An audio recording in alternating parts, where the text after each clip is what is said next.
बहुत स्वागत है आपका। मैं हूं राजेश शर्मा और आप देख रहे हैं मेरा YouTube चैनल राजेश गुरुजी। मित्रों, एक बड़ा आदेश है और इस आदेश में सब कुछ स्पष्ट है। आखिरकार कितने बच्चों पर कितने शिक्षक और यहां पर जो एकीकृत स्कूल हुए हैं उनको लेकर भी बड़ा अपडेट है।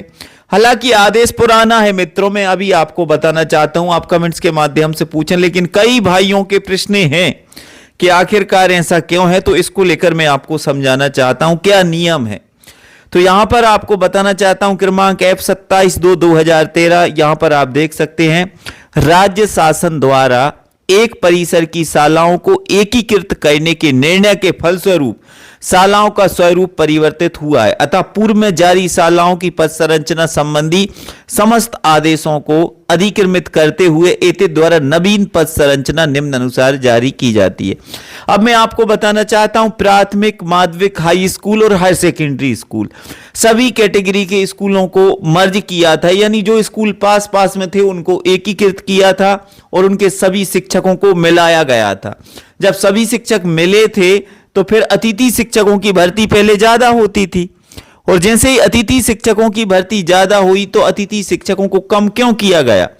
एकीकृत जो स्कूल हुए हैं यानी प्राथमिक वाला शिक्षक ही माध्यमिक के बच्चों को पढ़ाएगा, मिडिल स्कूल के बच्चों को, और मिडिल स्कूल भी एक हो गया है, उसमें हाई स्कूल कन्वर्ट है तो वर्ग 3 का शिक्षक भी हाई स्कूल में पढ़ाने जाएगा इस आदेश के माध्यम से।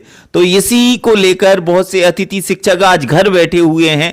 तो मैं आपको बताना चाहता हूं, यहां पर आप देख सकते हैं शाला का स्तर, लागू नियम और रीमार्क। प्राथमिक स्तर की शाला कक्षा 1 से 5, यानी जो प्राथमिक की शालाएं होती हैं 1 से 5 उनको प्राथमिक कहा जाता है। न्यूनतम 2 शिक्षक तथा शिक्षा का अधिकार आदि नियम 2009 के आधार पर। तो 2009 में जो नियम था 1 से 5 तक 2 शिक्षक रहेंगे। अब वो कितने बच्चों पर 2 शिक्षक रहेंगे उसको लेकर आगे बताऊंगा। ये तो प्राथमिक का है 1 से 5 का। दूसरा कैडर आता है माध्यमिक स्तर की शाला, यहां पर आप देख सकते हैं कक्षा 6 से 8 तक, यानी जो मिडिल स्कूल होता है वो 6 से 8 तक। तो न्यूनतम 3 शिक्षक विषयवार तथा शिक्षा का अधिकार आदि नियम 2009 के आधार पर। अब मैं आपको यहां पर कुछ समझाना चाहता हूं, थोड़ा आप समझ लें। अगर 1 से 5 तक 10 बच्चे भी हैं तो उसमें 2 शिक्षक तो रहेंगे, ये आदेश बता रहा है, मैं नहीं बता रहा। दूसरी बात, अगर 6 से 8 मिडिल स्कूल है तो बच्चों की संख्या भले ही उसमें 10 हो या 15 हो या 20 हो या 30 हो तो 3 शिक्षक उसमें रहेंगे। अब यहां पर आगे देखें आप, माध्यमिक स्तर की शाला कक्षा 1 से 8। अब कुछ ऐसी शालाएं हैं जो एकीकृत हो गई हैं, तो न्यूनतम उसमें 5 शिक्षक, 2 शिक्षक प्राथमिक शाला हेतु और 3 शिक्षक माध्यमिक शाला हेतु तथा सरल क्रमांक 1 एवं 2 के अनुक्रम में शासनादेश अनुसार छात्र नामांकन आधार पर।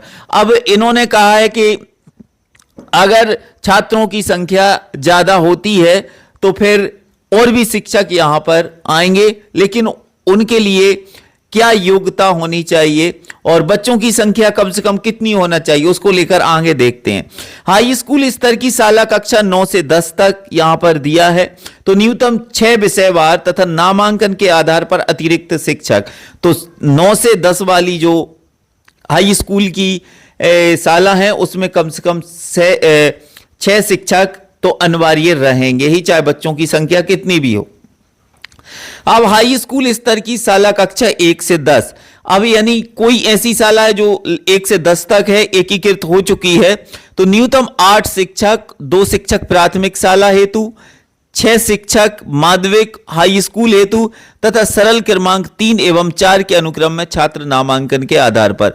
यहां पर अगर बात करते हैं मिडिल स्कूल यानी वर्ग 2 की, तो योग्य शिक्षक जो होते हैं 6 से 10 तक वर्ग 2 आता है, तो 6 से 10 तक वर्ग 2 में वो पढ़ा सकते हैं, तो कम से कम 6 शिक्षक अनिवार्य होना जरूरी है। हायर सेकेंडरी स्तरीय शाला कक्षा 9 से 12, अब कई ऐसी शालाएं हैं, तो 9 से 12 वाली हायर सेकेंडरी शालाओं एवं अतिरिक्त संकाय नामांकन के आधार पर बच्चों की संख्या के आधार पर उनमें होगा। इसके बाद में आप यहां पर देख सकते हैं हायर सेकेंडरी स्तरीय शाला कक्षा 6 से 12, तो इनमें भी नामांकन के आधार पर, और यहां पर कुछ नियम निर्देश देखते हैं क्या क्या है। सीएम राइज विद्यालयों के लिए वित्त विभाग के यूओ 301 511 3/4/2022 दिनांक 1/7/22 द्वारा दी गई सहमति के अनुक्रम में मध्य प्रदेश शासन स्कूल शिक्षा विभाग के आदेश क्रमांक 849 2021 22 1795 दिनांक 11/8/2023 एवं विभागीय आदेश 211 849 2021 22 दिनांक 13/6/2023 के द्वारा इन विद्यालयों में नवीन पद संरचना का निर्धारण किया गया है। तो कुछ ऐसी शालाएं जिनमें नवीन पद यानी बाद में कुछ स्कूल ऐसे जो 1 से 5 तक थे वो 10 तक हो गए हैं, 10 के बाद 12 तक हो गए हैं। तो यहां पर आप देख सकते हैं पद संरचना में नवीन पदों का सृजन नहीं किया गया है, अपितु पूर्व में ही स्वीकृत पदों का युक्तियुक्तकरण किया गया है। तो कोई नए शिक्षकों की भर्ती यहां पर नहीं हुई है, पुराने शिक्षक ही हैं उनको ही इधर उधर किया है। सालावार वास्तविक आवश्यकता अनुसार पद संरचना का निर्धारण किया गया है। यह पद संरचना विगत वर्ष के नामांकन के आधार पर है, 2024-25 के लिए लागू होगी। यहां पर आप देख सकते हैं 2024-25 में यह नियमावली लागू होगी और प्रत्येक शिक्षक द्वारा न्यूनतम 4 पीरियड एवं अधिकतम 6 पीरियड का अध्यापन कार्य किया जाएगा। इसके आधार पर पद संरचना का निर्धारित की गई है। इसके अतिरिक्त सेक्शन वर्ग की संख्या को भी ध्यान में रखा गया है।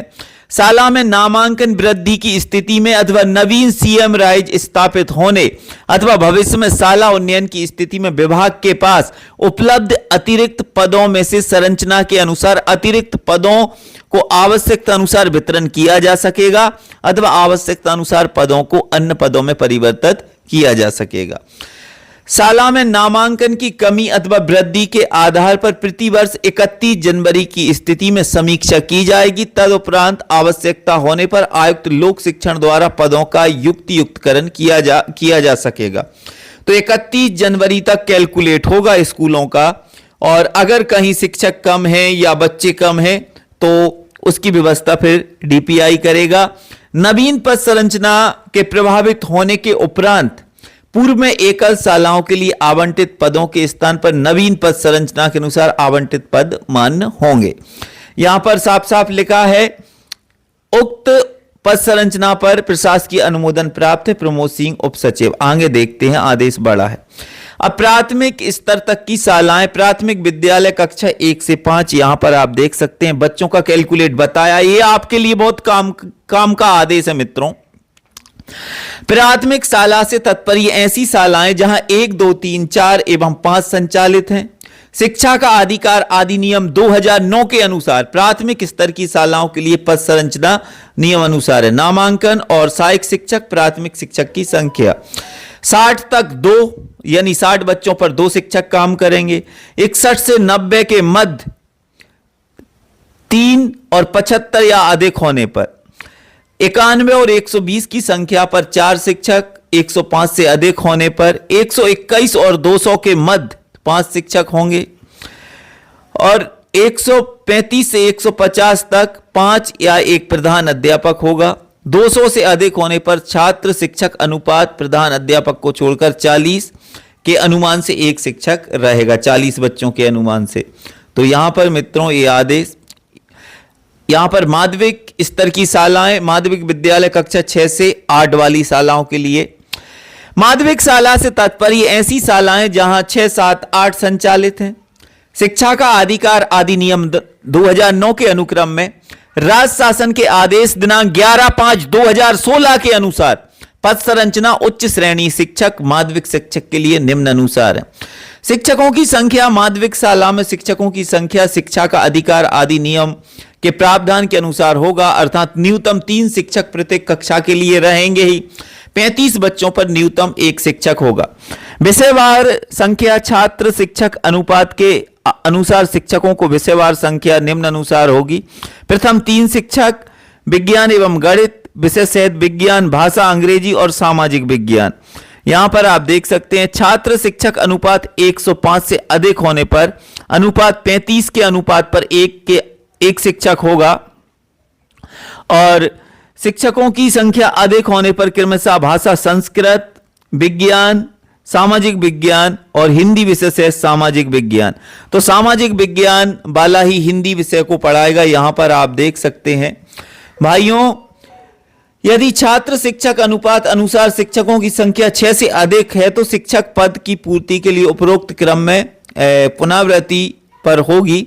अब हाई स्कूल 6 से 10 वाले 9 से 10 नामांकन 200 तक के लिए गणित एक माध्यमिक शिक्षक, अंग्रेजी एक माध्यमिक शिक्षक, सामाजिक माध्यमिक शिक्षक और संस्कृत उर्दू माध्यमिक शिक्षक, विज्ञान माध्यमिक शिक्षक, हिंदी माध्यमिक शिक्षक और प्राथमिक शिक्षक विज्ञान प्रयोगशाला। तो भाइयों यहां पर विषयवार रखे गए हैं हाई स्कूल में, आप देख सकते हैं। और यहां पर सारणी दी है 6 से कक्षा 10 तक की कक्षाओं हेतु अतिरिक्त नामांकन, अतिरिक्त सेक्शन बनने एवं न्यूनतम छात्र संख्या 35 से अधिक होने पर, अतिरिक्त वर्ग होने पर गणित एक माध्यमिक शिक्षक, अतिरिक्त वर्ग होने पर दूसरा पद अंग्रेजी का माध्यमिक शिक्षक, अतिरिक्त वर्ग होने पर तीसरा पद विज्ञान का है माध्यमिक शिक्षक और अतिरिक्त वर्ग चौथा होने पर माध्यमिक शिक्षक हिंदी का और अतिरिक्त वर्ग होने पर पांचवा पद सामाजिक विज्ञान का।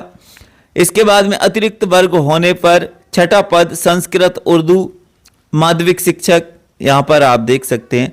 अब हाई स्कूल स्तर तक की शालाएं कक्षा 1 से 10 तक, हाई स्कूल की शालाएं 1 से 10, शिक्षकों की संख्या कक्षा 1 से 5 तक और शिक्षकों की संख्या कक्षा 6 से 10 तक। तो 1 से 5 तक 2 रहेंगे, 6 से 10 तक 6। यहां पर आप देख सकते हैं 6 से 10 तक शिक्षकों की संख्या 1 से 5 वालों की 0 होगी और शिक्षकों की संख्या 6 से जो 10 हैं उनमें 6 होगी और 9 से 10 तक भी 6 होगी। नामांकन के आधार पर अतिरिक्त पदों की स्थिति परिशिष्ट 3 के अनुसार होगी। तो कक्षा 1 से 10 के 415 से अधिक नामांकन वाले विद्यालयों में प्राथमिक शिक्षक खेल का एक पद स्वीकृत किया जाएगा।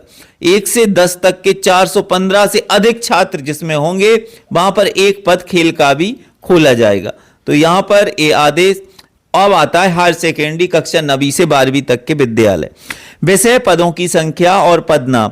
सबसे पहले हिंदी का एक पद होगा, अंग्रेजी का एक होगा, व्याख्याता उच्च माध्यमिक शिक्षक, संस्कृत उर्दू का एक होगा, भौतिक शास्त्र का एक, रसायन शास्त्र का एक, जीव विज्ञान का एक, गणित का एक, इतिहास का एक, राजनीति शास्त्र का एक, भूगोल अर्थशास्त्र का एक और वाणिज्य संख्याएं का एक, कृषि संख्या का एक, गृह विज्ञान का एक, प्रयोगशाला के 3 होंगे। यहां पर प्रयोगशाला प्राथमिक शिक्षक के 3 पद यहां पर होंगे। हायर सेकेंडरी स्कूल की जो सारणी होगी उसमें 3 शिक्षक होंगे, लेकिन यहां पर आप देख सकते हैं कुछ नियम दिए हुए हैं। भौतिक शास्त्र, रसायन शास्त्र, राजनीति शास्त्र, भूगोल इत्यादि विषय के व्याख्याता उच्च माध्यमिक शिक्षक कक्षा 9वीं एवं 10वीं में इनसे संबंधित विषयों का अध्यापन कार्य कराएंगे। उदाहरण के लिए कक्षा 9वीं एवं 10वीं में समय सारणी में विज्ञान विषय के पीरियड को भौतिक, रसायन एवं जीव विज्ञान विषय में बांटा जाएगा तथा तीनों विषयों के शिक्षक उनसे संबंधित विषय वस्तु का अध्यापन कराएंगे। कला समूह के विषय इतिहास, राजनीति शास्त्र, भूगोल, अर्थशास्त्र, समाजशास्त्र एवं न्यूनतम 3 एवं इसके बाद कक्षा 11वीं एवं 12वीं के प्रति 235 विद्यार्थी होने पर उस विषय का अतिरिक्त पद दिए जाएंगे। अतिरिक्त संख्याएं यथा वाणिज्य, कृषि, गृह विज्ञान स्वीकृत होने पर विद्यालय में नामांकन 80 से 120 तक एक व्याख्याता उच्च माध्यमिक शिक्षक एवं 120 से अधिक होने पर एक अतिरिक्त, इस प्रकार कुल 2 व्याख्याता उच्च माध्यमिक शिक्षक दिए जाएंगे। शाला द्वारा नवीन संकाय की मांग उस संकाय में कक्षा 11वीं में न्यूनतम 40 विद्यार्थियों के नामांकन के आधार पर आयुक्त लोक शिक्षण द्वारा परीक्षण पदों की उपलब्धता पर दी जा सकेगी। कक्षा 12वीं तक की हायर सेकेंडरी विद्यालयों में संचालित होने वाले कक्षाओं का वितरण निम्न अनुसार है। हायर सेकेंडरी विद्यालयों में संचालित कक्षाएं 1 से 12 और 6 से 12। 1 से 12 न्यूनतम 2 प्राथमिक शिक्षक होंगे और यहां पर न्यूनतम 6 माध्यमिक शिक्षक होंगे और 11 से 12 के लिए उपरोक्त अनुसार संख्या के आधार पर होंगे। और 6 से 12 वाली जो विद्यालय हैं निरंक शिक्षक, यहां पर आप देख सकते हैं कक्षा 1 से 12 और कक्षा 9 से 12 समस्त विद्यालयों में प्राथमिक शिक्षक खेल का एक पद स्वीकृत किया गया है। तो यहां पर आप देख सकते हैं। तो ये आदेश था मित्रों, ये आदेश है तो महत्वपूर्ण। अगर आपके साथ कोई कहता है कि क्या अनुपात है शिक्षकों का, क्या संख्या है, तो आप इस आदेश को बता सकते हैं मित्रों। बाकी फिर आएंगे एक और वीडियो लेकर, तब तक के लिए जय हिंद, जय भारत, वंदे मातरम। आप सभी भाइयों को जय श्री राम।